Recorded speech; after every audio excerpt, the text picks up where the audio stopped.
Hello, I'm Monica Sutter. I'm a registered nurse and the Chemical Dependency Resource Nurse at Good Samaritan Hospital.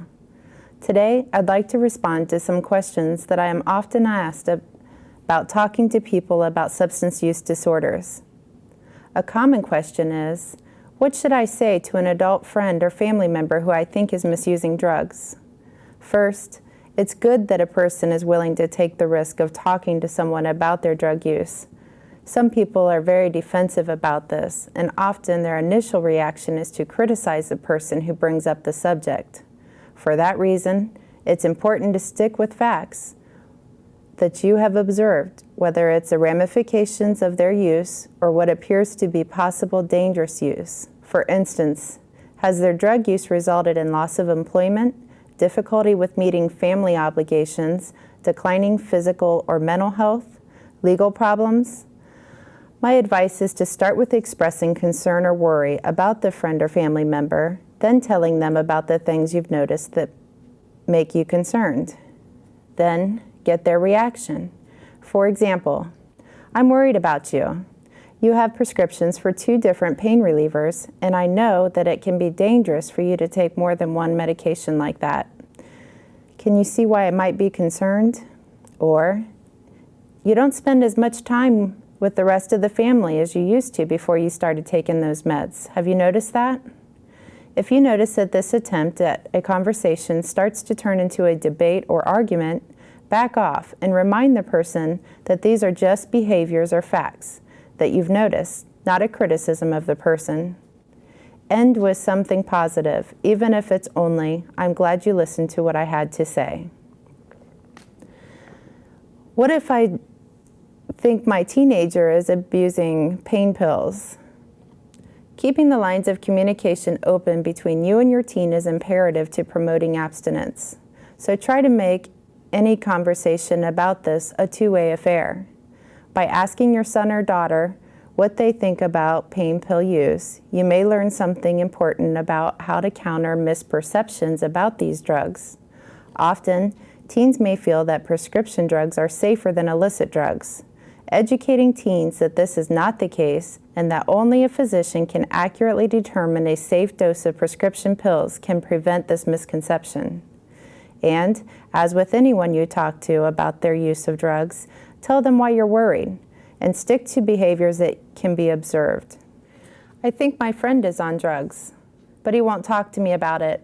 I'm afraid that if I keep trying to talk to him, he'll just stop seeing me altogether. What should I do? Someone who's really caught up in drug or alcohol misuse is likely to avoid situations and people who try to interfere with or even bring up the subject of their use. One way of looking at drug misuse is through stages of change. If a person doesn't see the problem yet, there's little point to talking to him about doing something about it. So you might start to help him see the problem by sharing your observations about the connection between his drug use and his behavior. I encourage people to be mindful of major life areas that may be affected by the drug use because this may be an indicator of the severity of the problem. Because recovery is a continuum, people with drug problems may fluctuate between different stages of change. Usually they move from not even thinking about their use being a problem to starting to consider that it could be a problem, then getting to the point where they actually think they want to change things. At that point, it would be helpful to identify appropriate treatment interventions. If an individual has been in recovery, you can also talk to them about periods of sobriety that they've had in the past and what has worked for them during that time. But realize there's no guarantee that a friend will ever be ready for treatment, which is why addictions are so debilitating. Focus on helping the person to gain insight into their misuse instead of expecting an immediate commitment to treatment or sobriety. How effective is drug treatment? Why do celebrities go back to rehab again and again? In addition to stopping drug misuse, the goal of substance abuse treatment is to return folks to optimal functioning with their families, employers, and their communities. Research shows that people who attend treatment have more days of sobriety, have decreased episodes of criminal activity, enjoy better physical health, and have increased employment rates. so treatment is effective. What may give the impression that treatment doesn't work is that people relapse and often go back to treatment after a first attempt at recovery. This is true not only for celebrities, but the general population. It might be helpful to think of recovery as a long-term process that involves periods of relapse. Here's one explanation for why relapses happen. Drugs and alcohol can have a significant long-term effect on a person's brain chemistry. Beyond the immediate effects of being under the influence of a drug, it sometimes takes people's brain chemistry a long time to adjust to sobriety. So there will probably be periods when, in spite of the recovering person's best efforts, they will relapse. But returning to treatment will, in the long run, benefit individuals, families, and society. What treatment works best? Because addiction has both physiological and psychological components, behavioral and medical intervention may be necessary to successfully treat substance use disorders, like those involving prescription medications.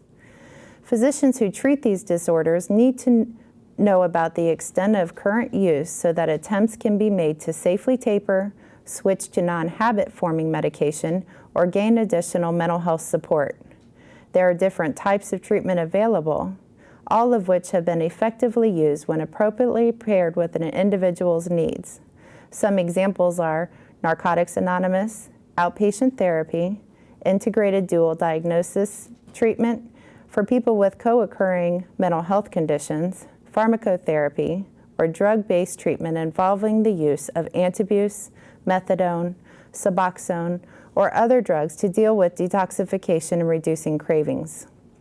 It's important to thoroughly assess a person's needs given the broad array of services available. It is easy to see that a combination of several treatments can be helpful for a given individual. Some people say self-help groups like AA work for some people. Could someone who has a prescription drug problem benefit from AA? Alcoholics Anonymous and Narcotics Anonymous are peer support groups that have proven beneficial regardless of drug of choice. While there is no guarantee that you will be able to identify with a peer by attending AA or NA, because everyone's circumstances are different, you may still be able to identify with the effects that drugs or alcohol have had on you or other people. In addition to AA and NA, there are mutual self-help groups like Al-Anon and Alateen for friends or family members to share their experiences and learn how to best help themselves and their loved ones. You can access their meeting schedules via the internet by going to aa.org, na.org, or alanon.org. Thanks for watching. I hope this session on talking to someone whose drug use you're concerned about has been helpful, and I hope you'll tune in to other segments of our prescription drug series.